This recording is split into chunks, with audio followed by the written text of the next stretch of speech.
Mi hermana me acusó de robarle a nuestra madre muerta. Hay recuerdos que no se rompen ni siquiera con la muerte. Y hay otros que se desgastan poco a poco, como si no pudieran soportar el peso del tiempo. A veces me sorprendo imaginando la voz de mamá diciéndome que tenga paciencia con Abby. Que la entienda. Que no la juzgue con tanta dureza. Pero incluso en mi memoria, su voz suena lejana, como si también se estuviera marchando. Abby y yo nunca fuimos el tipo de hermanas que se cuentan todo. No éramos inseparables ni de niñas ni en la adolescencia. Siendo honesta, hubo épocas en las que no podía estar en la misma habitación con ella más de 5 minutos sin que termináramos peleando. Yo era 3 años mayor, pero a veces me sentía 20 años más grande. Siempre fui la responsable, la que llegaba puntual, la que organizaba los cumpleaños, la que resolvía los problemas antes de que se volvieran un desastre. Abby era, otra cosa. Una criatura distinta. Explosiva, espontánea, olvidadiza. Vivía en su propio mundo. Cuando íbamos al colegio, era común que perdiéramos el colectivo porque se olvidaba los cuadernos o una media. Yo terminaba cargando su mochila, su lonchera, su celular. Una vez, en secundaria, dejó su teléfono en una alcantarilla porque pensó que lo había metido en el bolsillo, y después me gritó a mí por no haberlo notado antes. Y aún así, había algo en ella que desarmaba a cualquiera.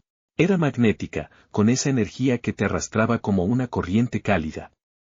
Podía ser desesperante, sí, pero también era imposible no quererla. Mamá era el punto medio entre nosotras. Tenía esa capacidad milagrosa de no perder nunca la calma. Sabía cómo hablarle a Abby para que reaccionara sin sentirse atacada. Y sabía cómo frenarme a mí cuando me ponía demasiado dura, cuando mi sentido de la justicia se volvía más importante que la comprensión. No sé cómo lo hacía. Yo intenté imitarla muchas veces, pero nunca me salió igual. Cuando mamá murió, sentí que una parte de mi columna se partía en dos. Fue de repente. Un infarto fulminante una mañana de abril.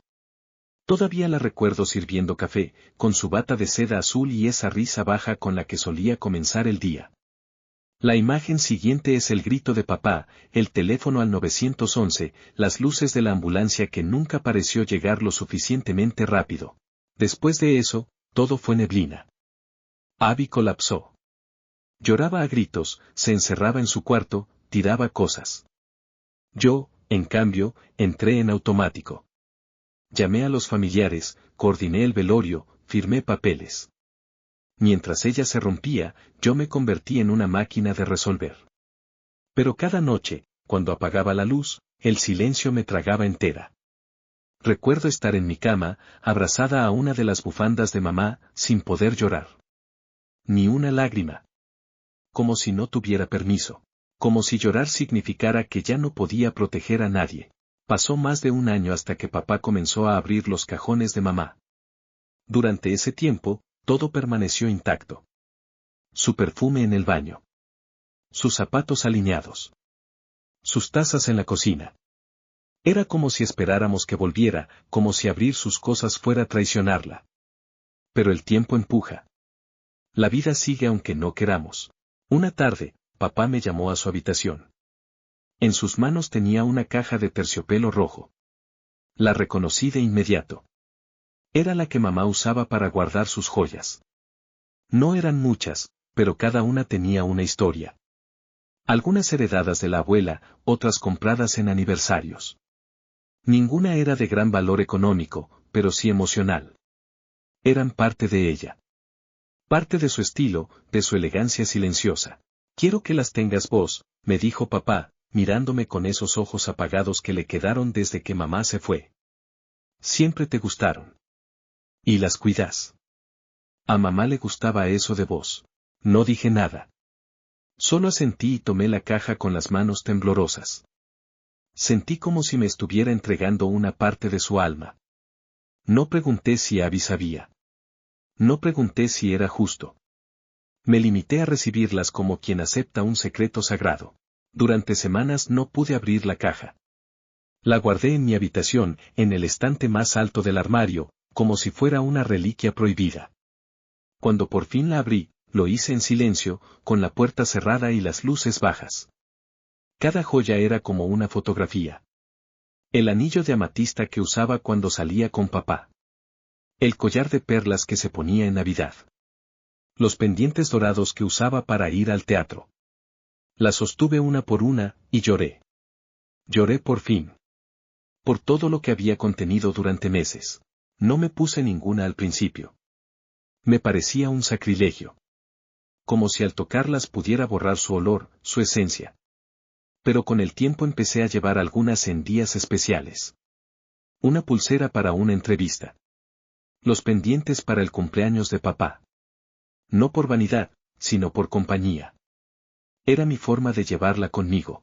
Abby nunca preguntó por las joyas. Nunca mostró interés. Siempre había dicho que las joyas la hacían sentir disfrazada. Que no soportaba los collares, que los pendientes le tiraban las orejas. Era parte de su identidad rebelde, de su rechazo a todo lo que consideraba femenino impuesto. Así que cuando no dijo nada, supuse que no le importaban. Pero hace 2 semanas, algo cambió. Estábamos tomando café en mi casa, hablando de cosas triviales, cuando mencionó que iría a la boda de una amiga en Toscana. Estaba emocionada. Había comprado un vestido largo de seda, un bolso nuevo, y ya tenía reservado el hotel con su pareja. Hablaba con ese entusiasmo despreocupado que a veces me enternece y otras veces me irrita. Y entonces, como quien pide prestado un libro o una bufanda, me dijo, ¿me prestarías algunas de las joyas de mamá para llevar? Me quedé helada. Como si me hubiera golpeado sin querer. No por la pregunta en sí, sino por lo que desató dentro mío. ¿Qué joyas? Pregunté, aunque sabía perfectamente a cuáles se refería. No sé, tal vez el collar de perlas. O los aros de esmeralda. Algo lindo, algo de ella. Quiero llevarla conmigo. Su voz era dulce, casi infantil. Pero algo en mí se tensó. La miré con una mezcla de sorpresa y miedo. ¿De verdad pensaba que iba a llevarse las joyas de mamá a una boda al otro lado del mundo? Ella, que perdía hasta sus llaves dentro de su propio bolso. Abby, dije, tratando de sonar tranquila, no sé si es buena idea. ¿Por qué no? Frunció el ceño. También eran de mi madre. No son solo tuyas. Lo sé. Pero, son lo único que me quedó de ella. Y vos sabés que solés perder las cosas. ¿Otra vez con eso? No soy una nena. No voy a perder nada. No es por molestarte, intenté explicarle. Es que si algo le pasara a esas joyas, no podría perdonarme. ¿O no podrías perdonarme a mí? La pregunta me dolió. Porque tenía razón. Me conozco. Si ella las perdiera, si las olvidara en un baño, si alguien se las robara, la culpa sería insoportable. No solo porque serían irrecuperables, sino porque rompería algo entre nosotras que no se puede reparar. No estoy diciendo que lo harías a propósito, le dije. Pero sé cómo sos. Y eso no es malo, simplemente, no quiero arriesgarlo. Ya perdimos a mamá. No quiero perder esto también. Ella se levantó bruscamente. Sus ojos brillaban, no sé si de rabia o de tristeza. No sos la guardiana de mamá. No podés guardártela para vos sola. ¿Qué te hace pensar que sos la única que la extraña? Me quedé en silencio. No tenía una respuesta para eso. Porque la extrañábamos de formas distintas. Yo la lloraba en la rutina. En los lunes grises, en las tazas de café, en las frases que ya no oía. Abby la lloraba en los momentos grandes. En los cumpleaños, en las bodas, en los viajes. No era menos dolor, solo diferente. Pero en ese momento, no supe cómo decírselo. Actualización. La discusión quedó suspendida en el aire. No hubo gritos, ni insultos. Fue algo peor. Un silencio frío, como una niebla que se cuela por las grietas y lo cubre todo. Después de que Abby se fue, quedé sentada frente a la taza de café ya frío, escuchando el eco de sus palabras rebotando dentro de mí, no podés guardártela para vos sola. Dormí mal esa noche. Me desperté varias veces con el pecho apretado, como si hubiera una mano invisible oprimiéndome. Me dolía el estómago, como cuando una discusión te deja el cuerpo entumecido. Me levanté y abrí la caja de las joyas. La puse sobre la cama. Una a una, saqué las piezas, repasando sus formas, sus detalles, como si buscara una respuesta en ellas.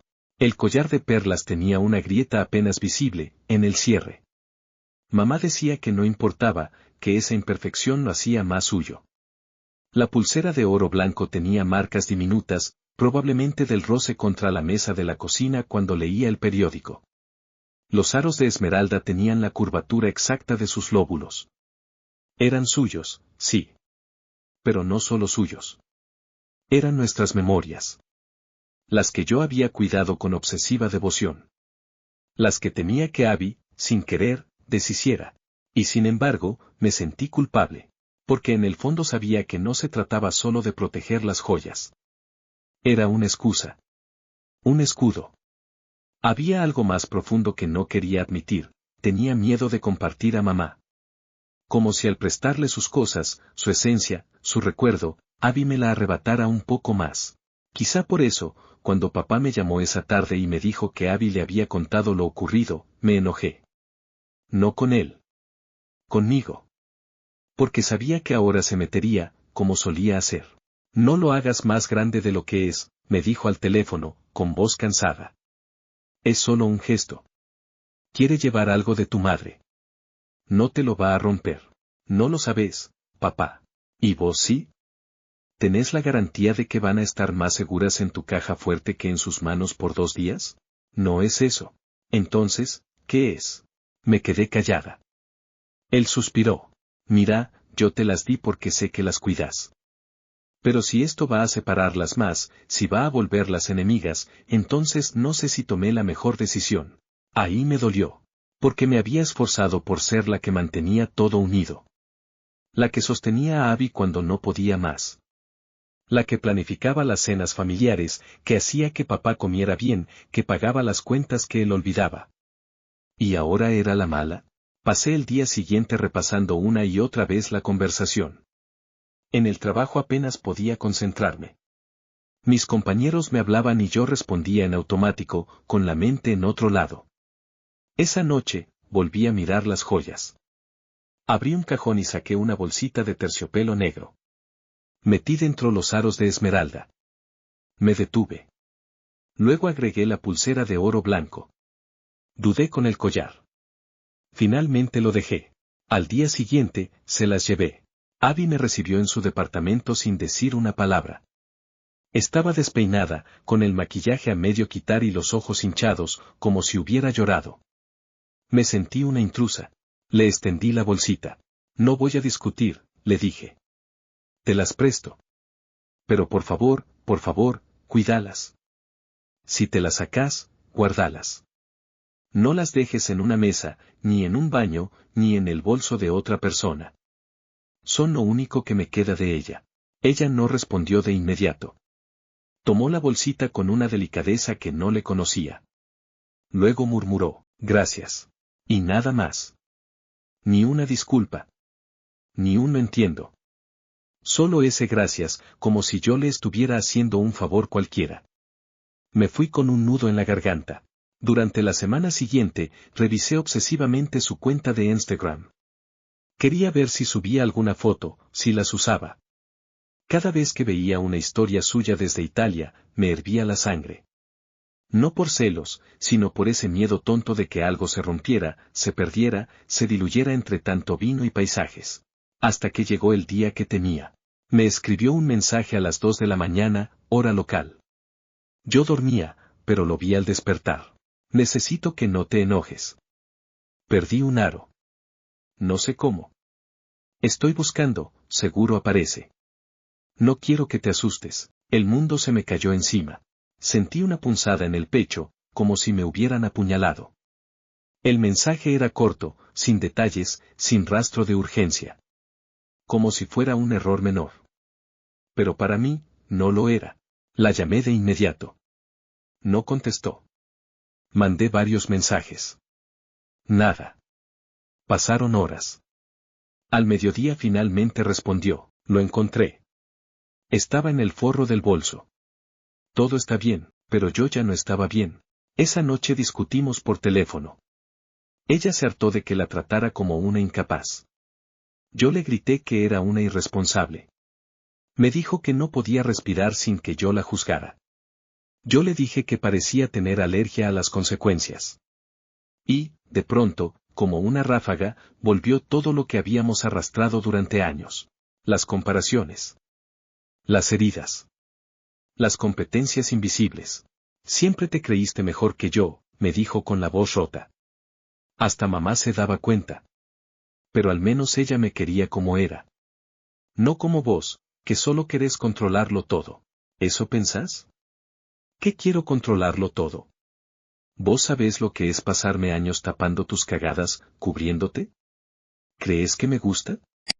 ¿Qué lo hago por placer? Nadie te pidió que lo hicieras. Esa frase me partió. Porque tenía razón.